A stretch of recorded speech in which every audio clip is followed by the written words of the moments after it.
আমার ঘাম ঝরানো টাকা দিয়ে মোবাইল কিনা, আমার ঘাম ঝরানো টাকা দিয়ে ক্যামেরা কিনা, দিন রাত 24 ঘন্টা সমান তালে পরিশ্রম করে নিজের মেধা কাটিয়ে আমি একটা ভিডিও বানাই এবং তা আমি পোস্ট করি ফেসবুক এবং ইউটিউবে।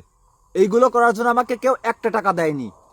তাহলে আমি যখন এই ফেসবুক থেকে ইউটিউব থেকে মাসে 1 লক্ষ টাকা ইনকাম করব, তাহলে আমার পরিশ্রমের টাকা আমি 1 লাখে কেন 7,500 টাকা সরকারকে ট্যাক্স দিব?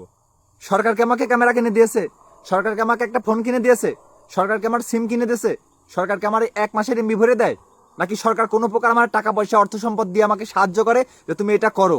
সরকার কি কোনো সাইড থেকে আমাকে সহযোগিতা করছে? করে নাই। তাহলে জমি আমার, ফসল আমার, কেন সরকার এখানে ভাগ বসাতে আসবে? ফেসবুকে বা ইউটিউবে কোনো কন্টেন্ট ক্রিয়েটর যদি মাসে 1 লক্ষ টাকা ইনকাম করে, সেখান থেকে গুনে দিতে হবে 7,500 টাকা। আর এই টাকাটা কোনো কন্টেন্ট ক্রিয়েটরের কাছে চাইবেও না। আপনার অ্যাকাউন্টে ঢোকার আগেই তারা কেটে নিবে। কেন? দেশের বড় বড়রা চুরি করে বিদেশে পাচার করবে আর সেটা পূরণ করার জন্য জনগণের পিছন মারবে।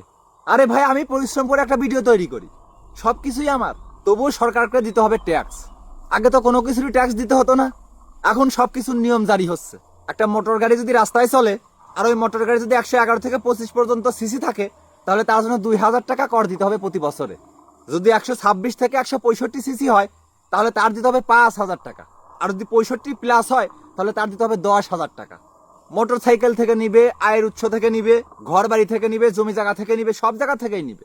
এখন আবার লাগছে কন্টেন্ট ক্রিয়েটরদের পিছনে। সারা বাংলাদেশের কন্টেন্ট ক্রিয়েটর যে বিদেশি মুদ্রা আয় করে, এতে কি সরকারের কোনো প্রকার কোনো সহযোগিতা আছে? তাহলে কেন নিবে? আর কিছুদিন গেলে তো এটাও জারি করবে যে একটা মানুষ কত পরিমাণ হাঁটতেছে, কত পরিমাণ মরতেছে, সেই পরিমাণ বুঝেও ট্যাক্স দিতে হবে। কেন? শেখ হাসিনা থাকার কালে পলক এটা করতে চেয়েছিল। সে বলেছিল যে সোশ্যাল মিডিয়া থেকে যে যা ইনকাম করবে তার থেকে 10% সরকারকে দিতে হবে কর হিসাবে। তারপর যখন আন্দোলন শুরু হয়ে গেল, তখন সে পিছু হটে গেল।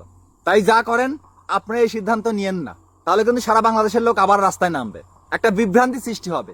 আর যদি তা না হয়, তাহলে বাংলাদেশে যত কন্টেন্ট ক্রিয়েটর আছে না, ঠিক সমপরিমাণ কন্টেন্ট ক্রিয়েটর এই বিদেশের মাটিতেও আছে।